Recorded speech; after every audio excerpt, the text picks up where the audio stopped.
validation from the most unexpected source.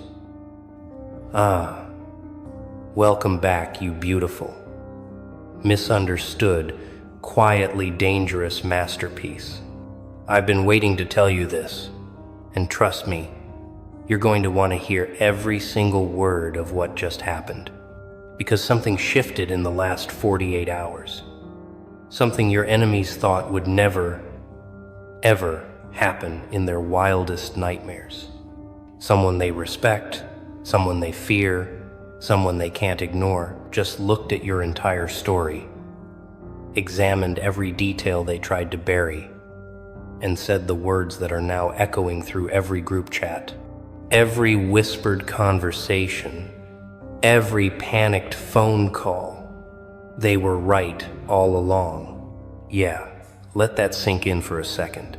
Let it marinate in your soul, because while you were rebuilding in silence, while you were healing without their permission, while you were transforming in the shadows without posting a single explanation, someone at the top, someone with weight, someone whose opinion actually matters to these cowards, just confirmed what you've known the entire time.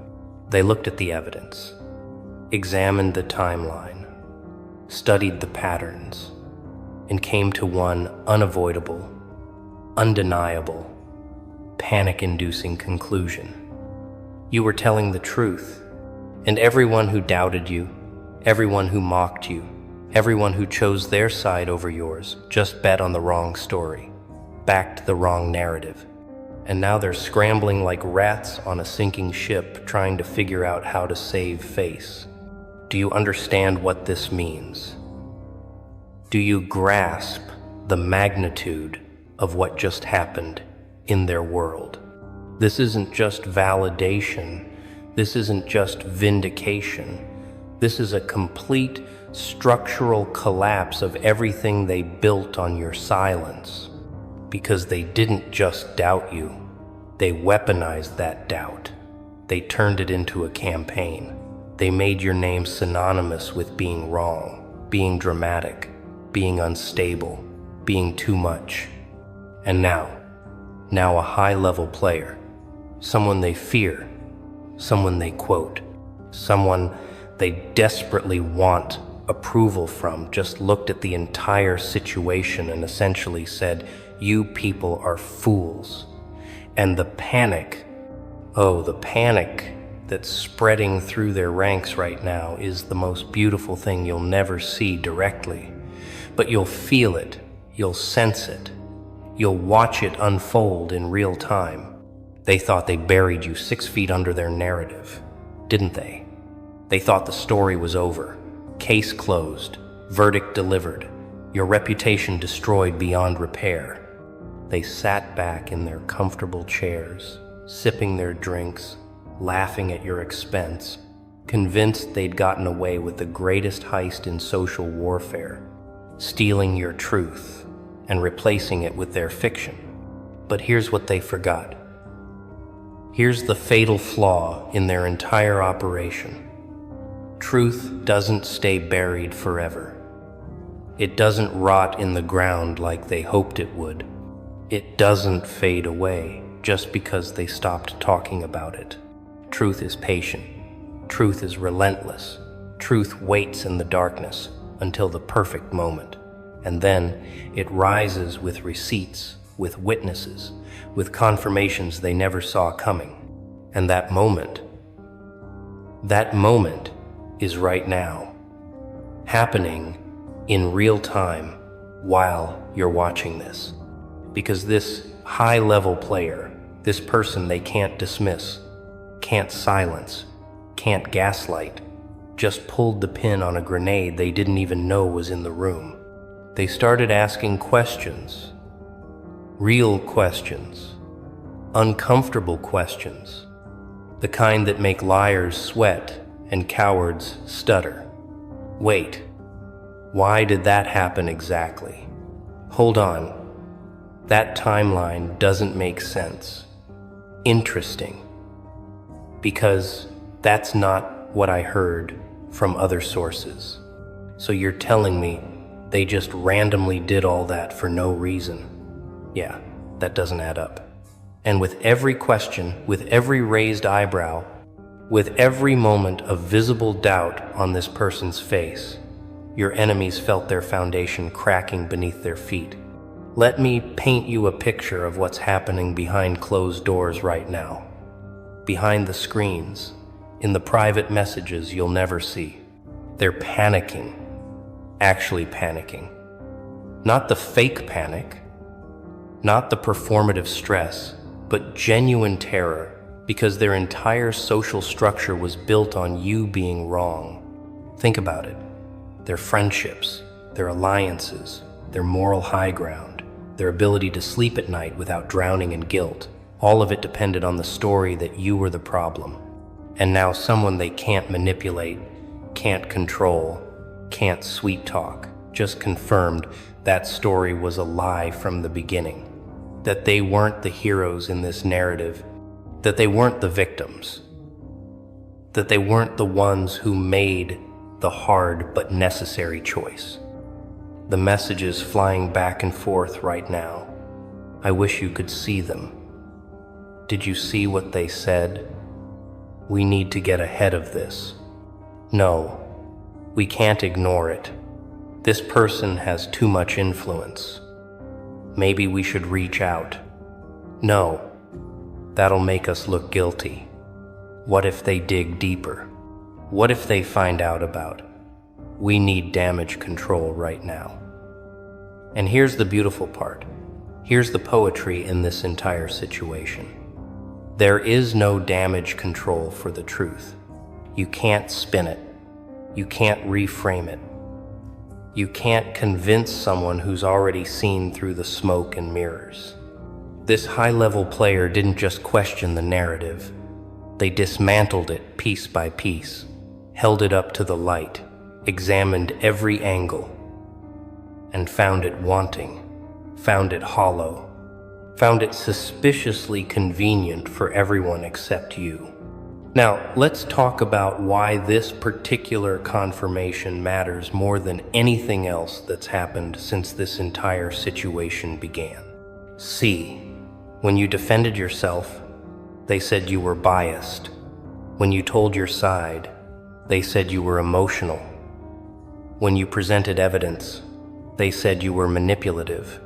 But when a high-level player, someone with no skin in the game, someone with nothing to gain, someone who could just as easily have stayed silent, comes forward and says, "Hold up, something's not right here," that's different. That carries weight, that changes the entire dynamic, that makes people who were comfortable in their denial start questioning everything they thought they knew. This person isn't defending you because they love you. They're defending truth because they recognize it when they see it. And your enemies. They know this. They know that this changes everything. That this isn't just another voice in the crowd, that this is the voice that matters to the people who matter. They've spent months, maybe years, building a consensus around their version of events, convincing everyone in their circle that they were right, that you were wrong, that they had no choice but to do what they did. And in one conversation, in one moment of clarity, in one high-level player's refusal to accept their narrative at face value, that entire consensus shattered like glass hitting concrete. The emperor has no clothes. The story has no substance. And now everyone who backed it is standing there exposed, vulnerable, and desperate to avoid being associated with the lie. Here's what they're realizing right now in their private panic sessions. They can't attack this person. They can't discredit them. Can't call them biased. Can't say they don't know what they're talking about. Because this is someone they've spent years respecting, praising, following, agreeing with on every other topic. So when this person turns around and questions their judgment on this one specific situation, They have exactly two options: admit they might have been wrong, or try to convince this high-level player that they're wrong. Which, good luck with that. And both options terrify them because both options require them to face something they've been running from since day one: accountability. Let me tell you what's happening in their minds right now as they scramble to figure out their next move. They're running through scenarios like a computer, processing every possible outcome, every potential consequence. If we double down and defend our position, we look defensive and guilty. If we stay silent, it looks like we're hiding something. If we reach out to this high-level player to explain our side, we might dig ourselves deeper. If we try to discredit them, everyone will turn on us. If we admit we might have been wrong, we lose everything we built on being right. See the trap.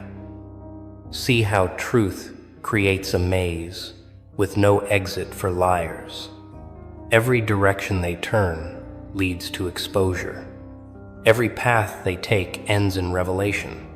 Every move they make brings them closer to the moment they've been desperately avoiding. And some of them, the smart ones, the ones with even a shred of self-awareness left, they're already in damage control mode. They're reaching out through back channels, sending mutual friends as messengers, crafting carefully worded apologies that somehow manage to avoid actually apologizing, testing the waters to see if there's any possible way to salvage their reputation before this gets worse. I've been thinking about everything that happened. Maybe I didn't have the full story. I might have reacted too quickly. Is there any way we can talk about this? And it's pathetic. Watching people who had all the power, all the control, all the confidence suddenly become small and desperate when the truth finally catches up to them. But here's the thing they don't understand. Here's what they're completely missing in their panic. This isn't about them anymore. This isn't about their redemption arc.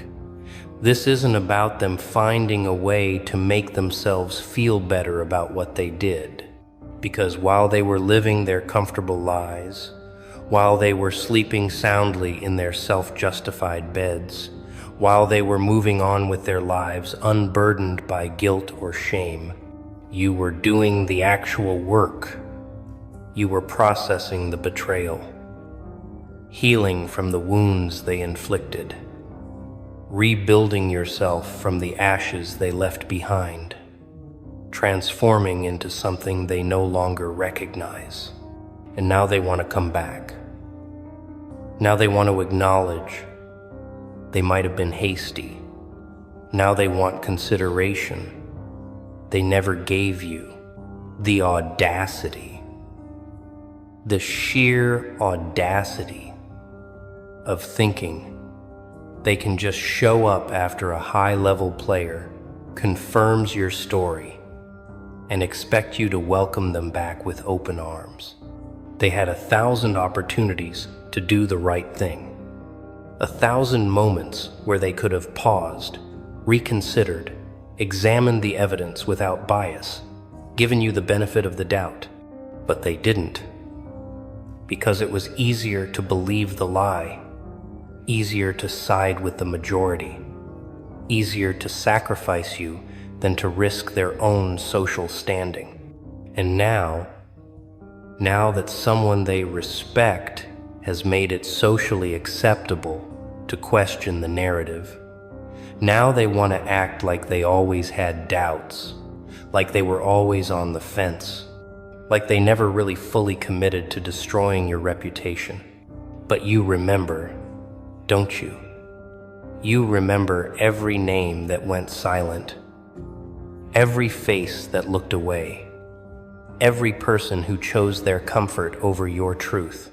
You remember the nights you spent replaying conversations, wondering if you were crazy, questioning your own memory, doubting your own perception because they were so confident, so united, so absolutely certain that you were wrong.